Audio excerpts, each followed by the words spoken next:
¿Qué tal, amigos de Semanario N22? Mi nombre es Wemansin y quiero invitarlos a que nos acompañen en este programa aquí en la Cafetería El Péndulo San Ángel, que nos abre sus puertas justo para hablar de los libros, esta tecnología que pasa en los siglos y siguen transformando nuestras vidas. Hablaremos de diversas novedades editoriales que nos permiten reflexiones y comenzamos con un poemario que se llama Tiahuanacu de Judith Santopietro.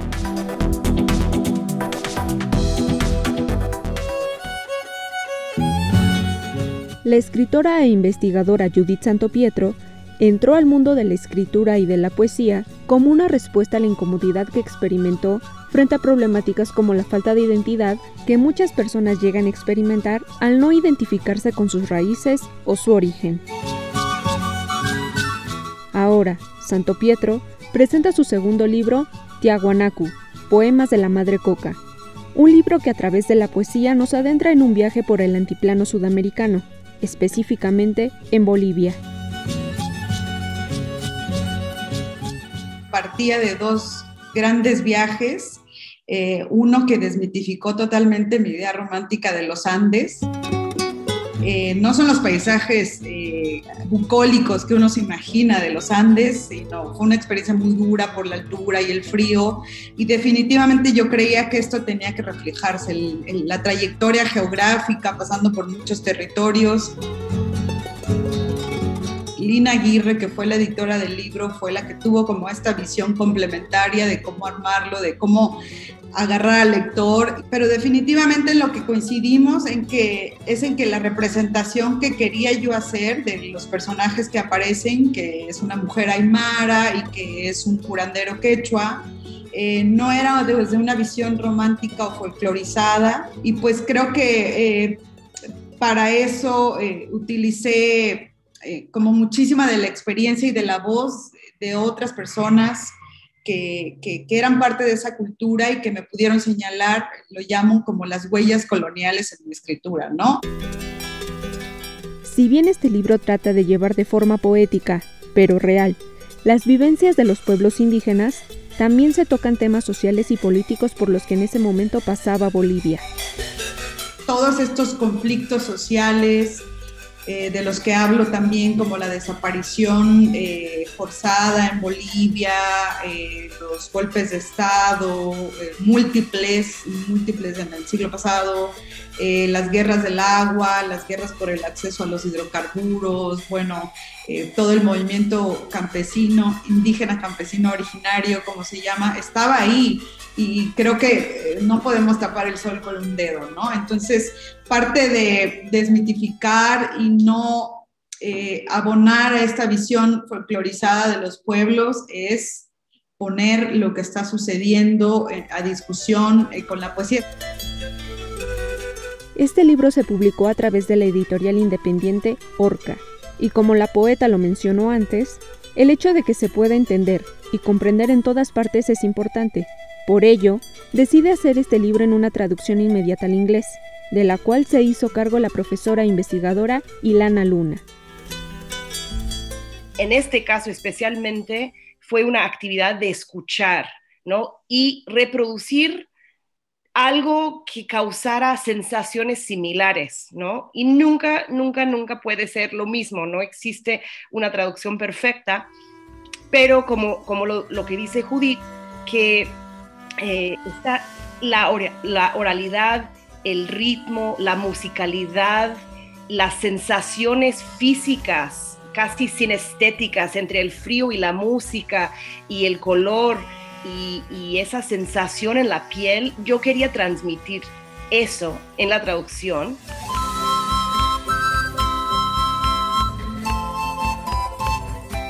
Para entender en el sentido expansivo, la Madre Coca no es un personaje, sino es un espacio sociopolítico, geográfico, que absorbe y contiene miles de experiencias diferentes personas que viven en esa región. Creo que en Tiahuanacu me atrevo a experimentar con archivos, con cosas materiales, pero también con experiencias espirituales, con las que tenemos muchísimas correspondencias, como Mi familia no se autoadscribe como nahua, sin embargo, pues todo ese legado que yo veo en lo que hacen, en cómo viven, en cómo rezan, en lo que comen, viene del pueblo nahua. Entonces hay muchas correspondencias dentro de la ritualidad.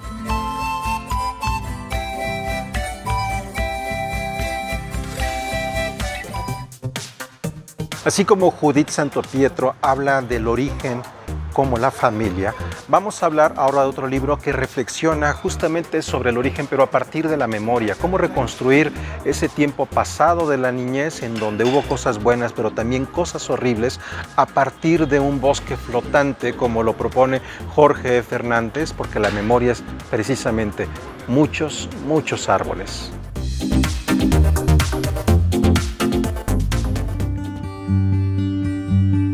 Pensada como una novela desde hace décadas, el escritor Jorge Fernández ha publicado Un bosque flotante, un ejercicio de memoria como caracteriza buena parte de su obra, que nace con los recuerdos de su niñez en Washington, D.C., mientras él aprendía a leer y a escribir en inglés y su madre recuperaba la memoria después de una trombosis.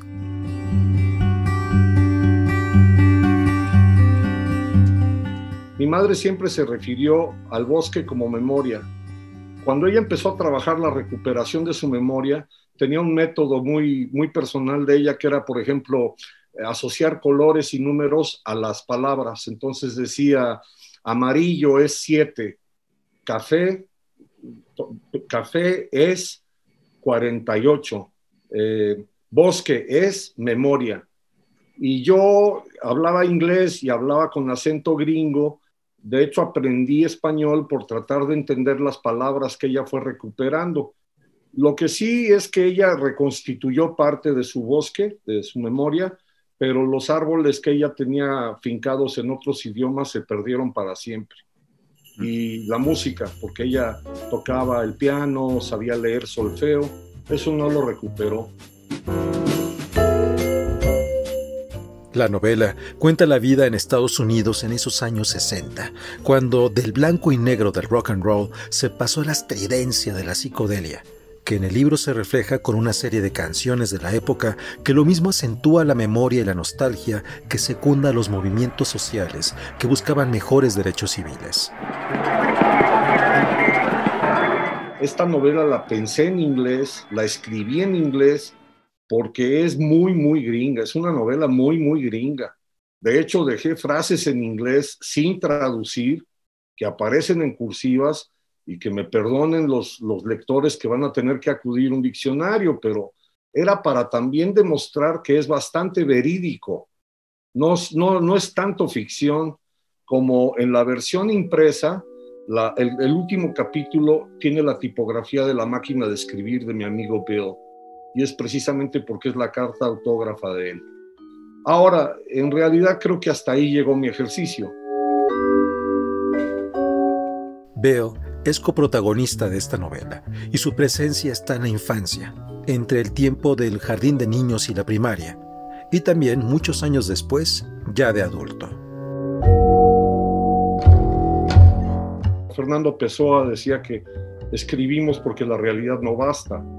No estoy contento solamente con lo que viví o con lo que recuerdo. De hecho, la novela narra un hecho traumático que pudo haber sido trágico en la relación con mi mejor amigo Bill, que yo recordaba de una manera con mucha culpa.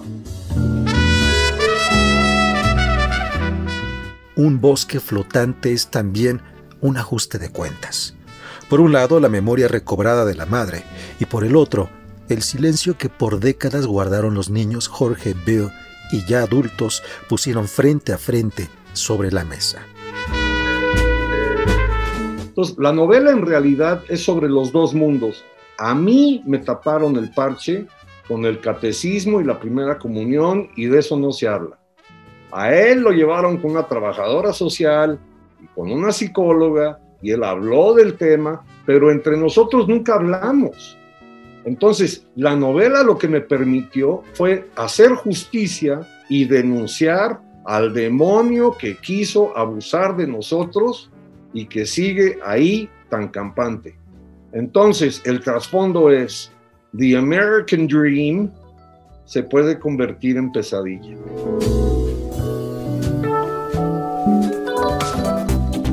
Y así como nos comparte Jorge Fernández que la niñez puede ser ciertamente un paraíso perdido, pero que se puede recuperar a través de la memoria, nosotros nos encontramos en esta área dedicada a los libros infantiles con clásicos de Rudyard Kipling, de Roald Dahl y por ahí también de Anthony Brown.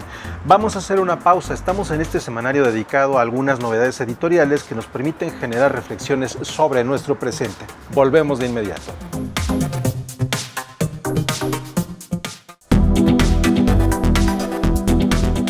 Continuamos aquí en Semanario N22. Vamos a hablar ahora de un libro de historia. Imagínense que un hecho en el mar que ocurrió, en el Mar Rojo, que ocurrió en 1690 y tantos, a finales del siglo XVII, transformó la economía del momento y la ha dejado a algo que todavía hoy tenemos. Eso es lo que nos cuenta Steven Johnson en Un pirata contra el capital. En marzo del 2021, el buque Ever Given detuvo durante 3 semanas el flujo económico del mundo al encallar en el Canal de Suez. Más allá de las circunstancias de este accidente, el hecho reflejó las condiciones del mercado internacional, que no son nada nuevas. Esta noticia coincidió con la publicación en español del libro Un pirata contra el capital, del reconocido escritor científico estadounidense Steven Johnson, quien indagó en la vida del pirata Henry Avery, que a finales del siglo XVII, al atacar una nave india en el Mar Rojo, provocó el nacimiento del sistema económico naval actual.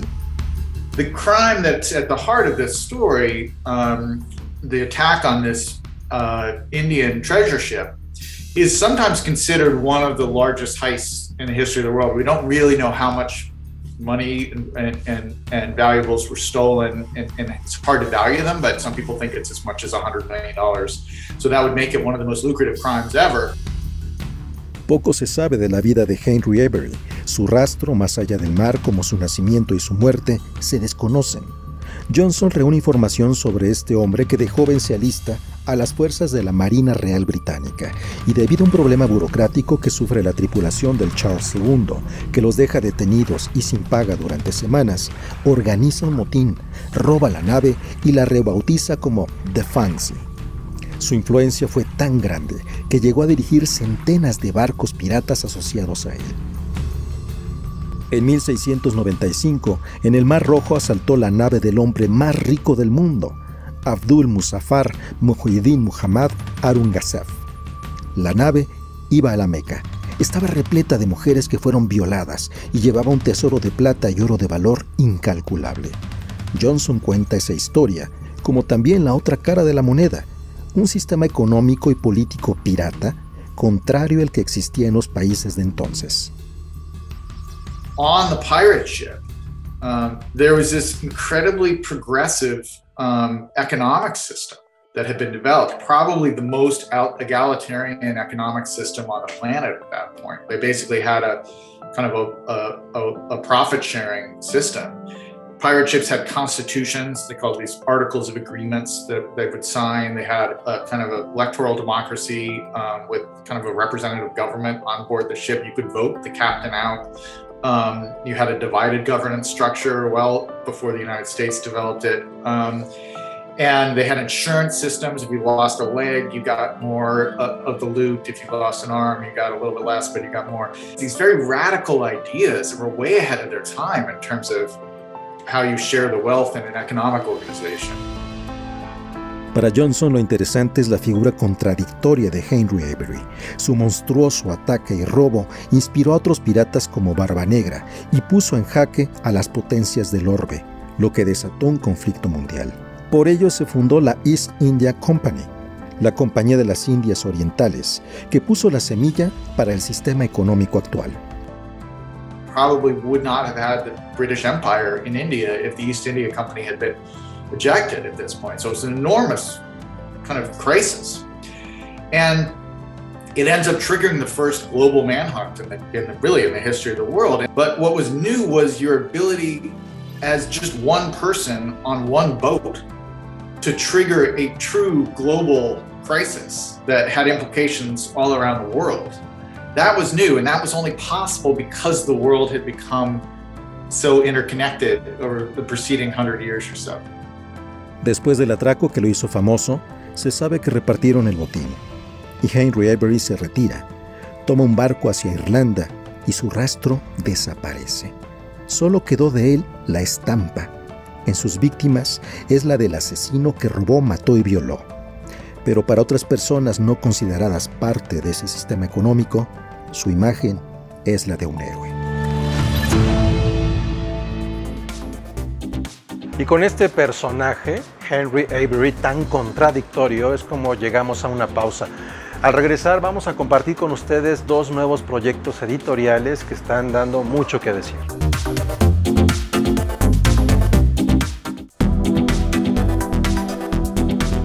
Continuamos aquí en Semanario N22 y vamos a hablar de nuevos proyectos editoriales. Comenzamos con Sopilote Rey, que es de Oaxaca. Ellos hacen esta revista con un cuidado en el diseño, un cuidado editorial y selección de sus plumas muy importante. Aquí, por ejemplo, están Pura López Colomé, está Antonio Calera Grobet, está Guillermo Fadanelli, Ona Jeff Yeya, entre otros. Bueno, con esta filosofía buscan crear libros y así nacen, entre otros, por ejemplo, este del gran Pablo Soler Frost. Vamos a conocer un poco más sobre Sopilote Rey.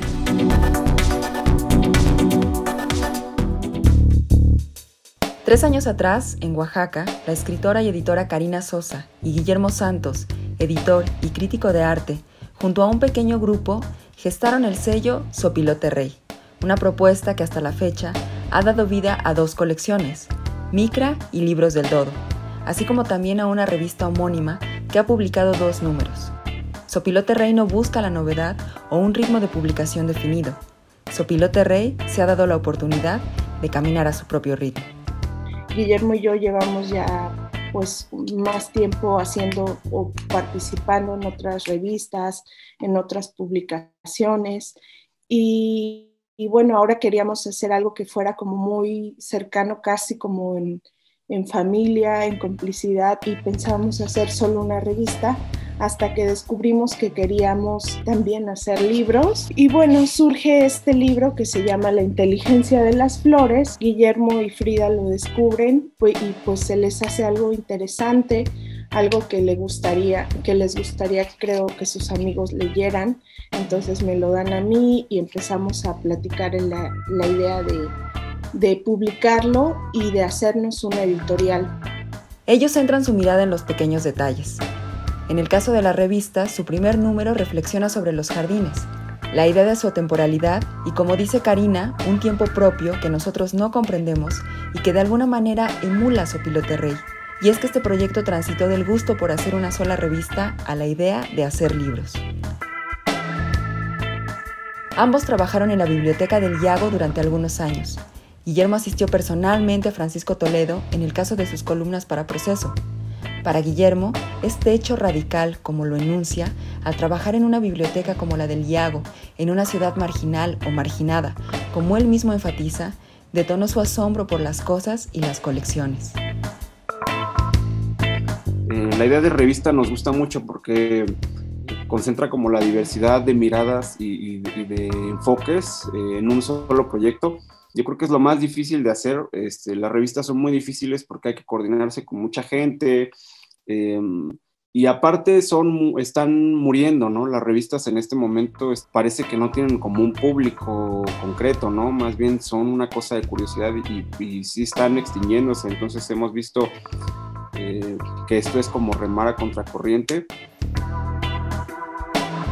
Y la idea de los libros pues surge como una necesidad de ir como enfocando la mirada hacia ciertas cosas. La idea de Micra, que es la millonésima parte de un metro, surge como una necesidad de enfocarnos a cosas que no son evidentes o que no son importantes en este momento. Es decir, no es que no sean importantes, sino que no son como parte como el discurso de la modernidad en la que pues lo humano es lo principal.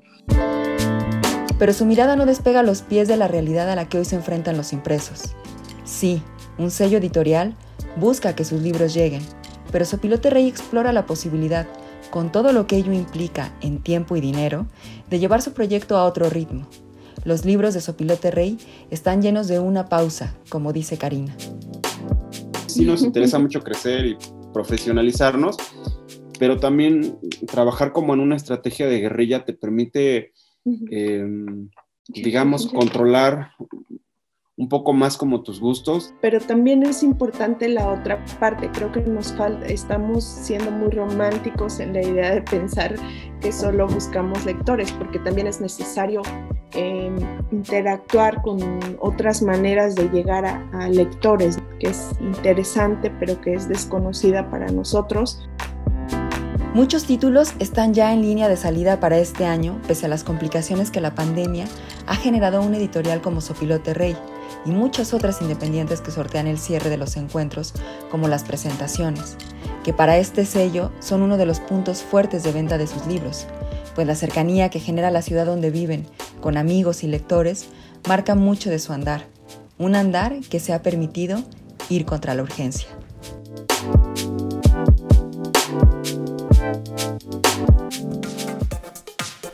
Y ahora vamos con otra editorial que tiene menos de un año de existencia y que en esos meses ha sacado 9 nuevos libros. Entre los más recientes está una selección de los cuentos de misterio de la Alfred Hitchcock Mystery Magazine y un libro que es maravilloso, es la piedra angular de la mitología, de Edith Hamilton.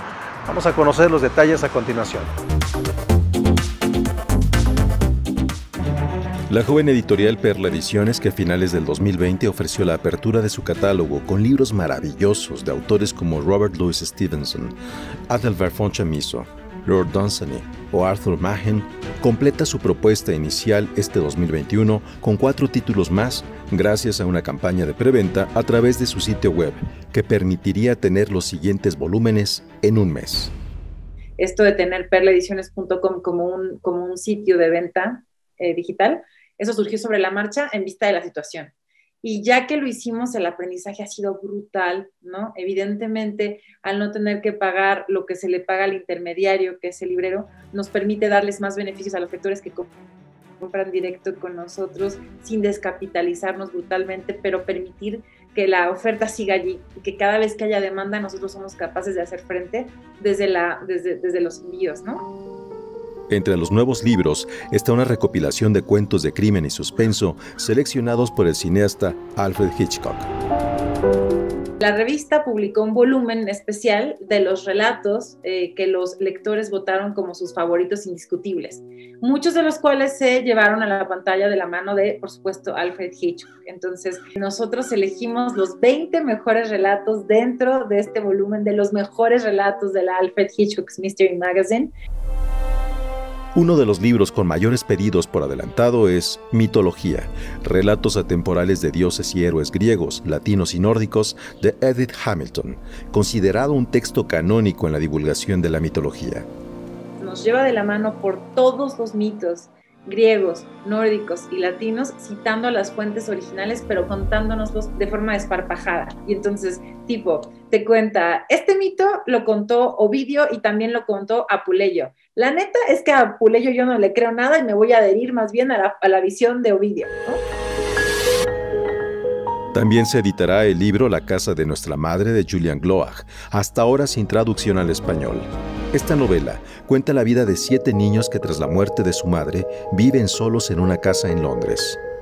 La madre es súper religiosa, entonces les mete muchísimas ideas del bien y el mal, de Dios y del demonio, y en ese momento de pronto muere la madre en la cama y estos niños, y la niña mayor tiene como 13 añitos, deciden no decirle a nadie que la madre muere, enterrarla en el jardín y construirle un pequeño templo en el jardín y ellos simular que todo sigue igual, pero entonces se desatan y de allí la referencia con William Golding, el señor de las moscas, ¿no? Ciertas dinámicas que terminan siendo siniestras entre los niños. Por último, El Valle Perdido y otros relatos alucinantes de Algernon Blackwood, autor considerado por H.P. Lovecraft uno de los padres del horror sobrenatural. Nosotros rescatamos algunos de los relatos que se publicaron en El Ojo Sin Párpado de Ciruela y luego estamos traduciendo por primera vez varios relatos brutales que habían permanecido inéditos en español hasta ahora. Tenemos aquí un prólogo, una vez más, de Esti Yoshi, ya se van viendo mis debilidades, y para esta edición también exprofeso escribe un epílogo Alberto Chimal. Para las personas interesadas, en la página perlaediciones.com pueden descargar las primeras páginas y los índices de todos los volúmenes para conocer más de las obras y los autores.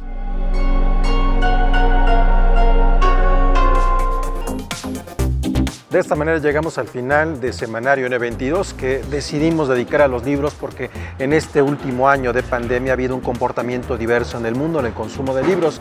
En Europa, en algunos países, aumentó mucho el consumo de libros, mientras que en México en este año disminuyó el consumo de libro físico, aunque aumentó un poco el consumo de libro digital. Como sea, es fundamental pensar en estar acompañados en los momentos de mayor adversidad, precisamente de los libros que nos rescatan, nos enseñan y nos recuerdan. Agradecemos a la Cafetería El Péndulo San Ángel por las facilidades para hacer este programa y nos vemos en nuestra siguiente emisión.